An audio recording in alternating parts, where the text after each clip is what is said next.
So, hello, I'm Valeska Valdivia, and I'm an assistant professor at the Theoretical Astronomy and Astrophysics Laboratory at the Nagoya University. So here at the TA lab, I try to understand how stars form. So to form a star, first you need to form a molecular cloud. Molecular clouds are aggregates of gas and dust. So that takes about a few million years.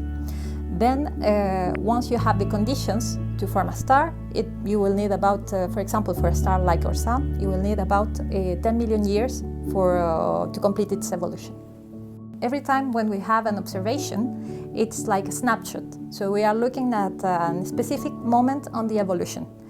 We have a lot of observations, so we have like pictures at different stages, but the problem is that we cannot observe the full process.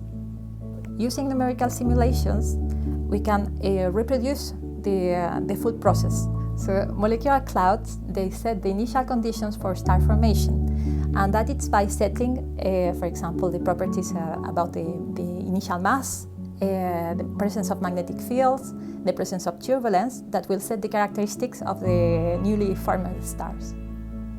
When we run a numerical simulation, we have all the physical conditions, so we can compute, for example, which are the expected chemical abundances, and we can produce, for example, synthetic observations that can be compared with current observations. With that, we can better understand the process, and we can not only confirm our theories, but we can also make predictions for future observations. So I've had several very nice experiences in Japan. So one of them was walking by night, for example, in an onsen city during the winter. So there was snow everywhere, and that created a very magical landscape. Another one might be walking on the philosopher path in Kyūdō under the sakura blossoms. That was very beautiful.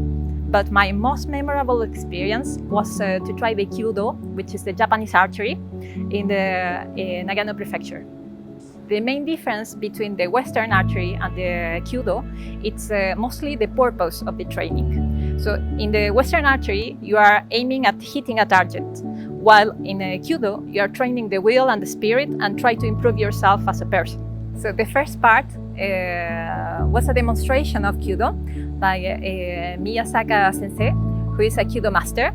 So he performed all the ritual steps from the entrance to the final step, that it's actually shooting an arrow.